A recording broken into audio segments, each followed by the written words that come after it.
Hello guys and welcome to Edu Shaman YouTube channel after a long time. And today I'm going to discuss about what is work culture. How would I explain what work culture is for me? See, when you say work culture, when the word culture comes in, it represents the way things are done at a certain place. You might have heard people saying that the work culture in a particular organization is very good and the work culture in a particular organization is bad. But what defines it? Like for me, I would say that it's the interaction between the colleagues and between the juniors and the seniors, between the hierarchies that exist in a structure. And when I say so, you as a person who are the employee, you remain the same. Your ideas remain the same, your way of life remains the same, your traits remain the same. But there is still something which which you're influenced by, which influences you and which you influence, which is the system, which is the culture of the place.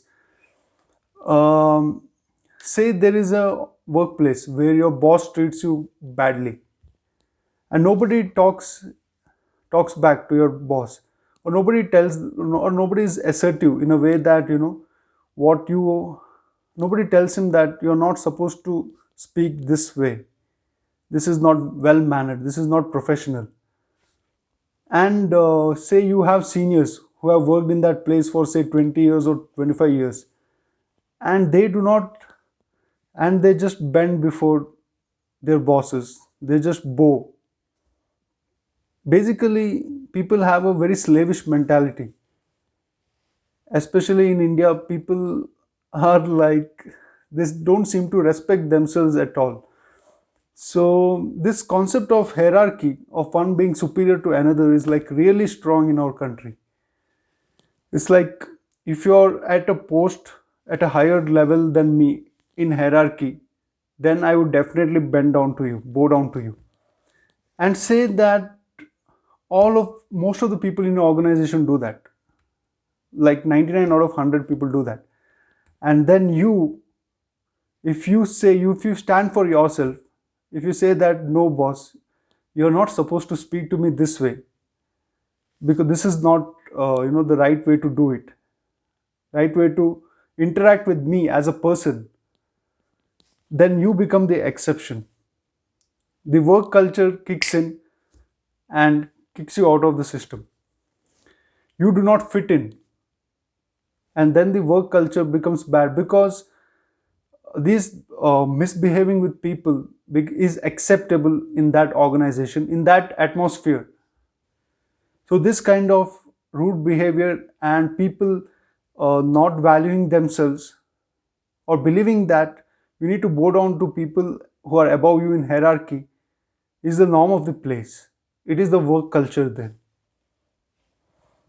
So it's very important for us to choose a workplace where we as individuals are respected, where I am respected for just for the fact that I exist as a human being.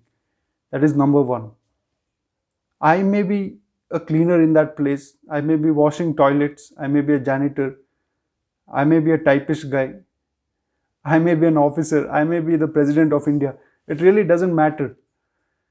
In a place with a good work culture, you need to be respected as an individual, and you should be able to communicate yourself freely. You need to be able to discuss things freely in the organization without the hierarchy setting in, without you thinking for a second that will I affect somebody's ego by my opinion, will, or if it's like, or if the place is like, somebody's ego is more important than the free flow of communication, free flow of information, knowledge, and free flow of ideas, then that is really a bad place to work with. And especially if you are a professional, it's very important for us that we need to work in a place where all our aspirations are fulfilled. Like, see, everyone has their own potential and skills, but you would feel satisfied only when you are able to use it fully. or at least around 90% or something, most of your skills when you're able to use it. So if you are at a place wherein you are not able to use those skills, you will just die out of boredom. More than dying, you will just rot out of boredom. And it's very essential for us that we interact with people who share similar wavelength as us, who are equally skilled or equally qualified. This becomes very essential for us because, see, man is a social being, but he doesn't socialize. He doesn't, if you talking to me, the kind of conversation we are going to have is far different from the kind of conversation you are going to have with someone else. If today, like, I spend 8 hours a day with a Nobel laureate, the kind of experience I'm going to have is far more superior. And different people have different needs when it comes to socialization. Socialization is a basic need, but with what kind of people we socialize is also is also of utmost importance. And your work culture, the culture of the organization where you work in, needs to satiate your needs when it comes to mental interaction in groups. So this is also a factor when it comes to working in a place with a positive work culture.